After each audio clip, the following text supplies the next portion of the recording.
پاک فوج کی جانب سے سوات، تیر اور چترال میں شدید بارشوں سے متاثرہ علاقوں میں ریسکیو آپریشن جاری ہے۔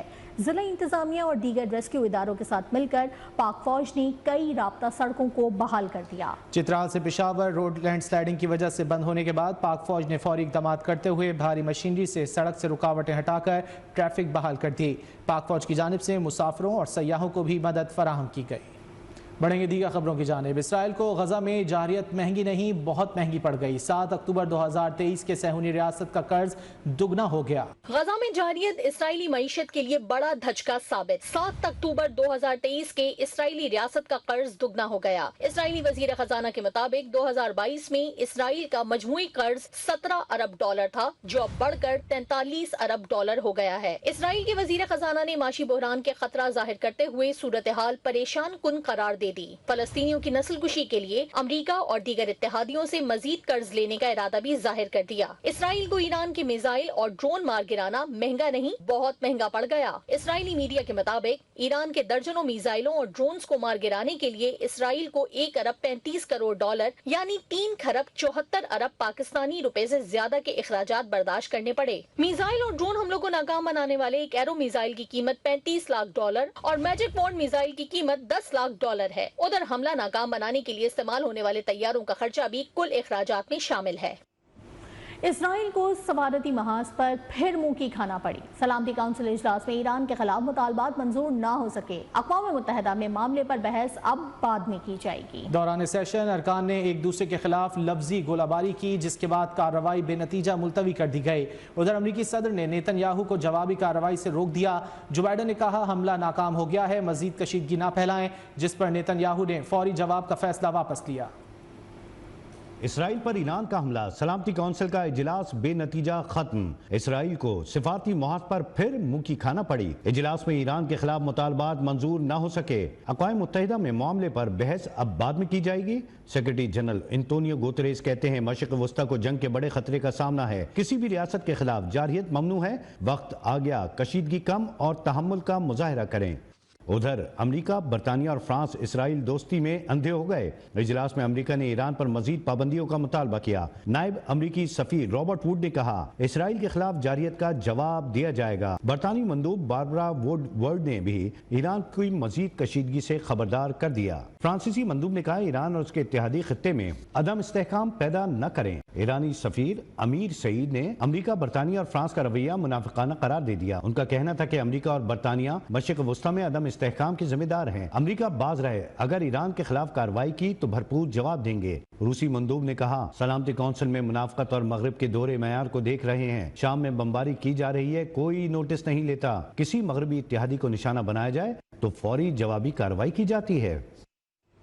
ایران نے سعودی، قطر، ترکی، روس کے وزراء خارجہ کو فون کر کے خطے کی صورتحال، بڑھتی کشیدگی اور اثرات پر بات کی۔ تینوں وزراء خارجہ نے بھرپور حمایت کا یقین دلایا۔ امریکی وزیر خارجہ نے اردن، سعودیہ، مصر، ترک ہم منصبوں کو فون پر کہا کہ امریکہ کشیدگی نہیں چاہتا، اسرائیل کی دفاع کی حمایت جاری رکھیں گے۔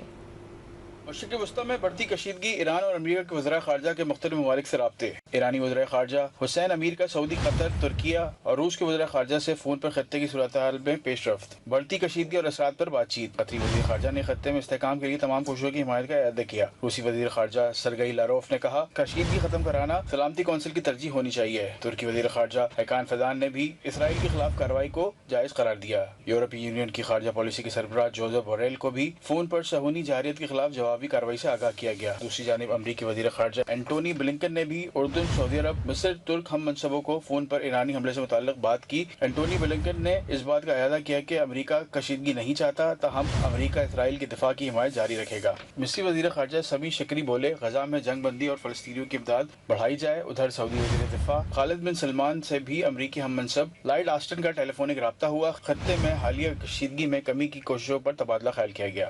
ایرانی حملے کے بعد G7 ممالک کو غزہ کا خیال آ گیا۔ فلسطینیوں کی نسل کشی کرنے والے اسرائیل پر ایران کی میزائلوں کی بارش دیکھ کر اتحادی خوفزدہ ہو گئے۔ G7 ممالک کے اجلاس میں غزہ میں جلد امن و امان قائم کرنے کی کوششوں کے عزم کا اعادہ کیا گیا۔ امریکی صدر جو بائیڈن کی جانب سے بلائے گئے اجلاس میں شرکاء نے ایران اسرائیل تنازع پر فریقین سے تحمل کا مظاہرہ کرنے کی اپیل کی۔ اجلاس میں امریکہ، برطانیہ، کینیڈا، فرانس، جرمنی، اٹلی اور جاپان نے شرکت کی۔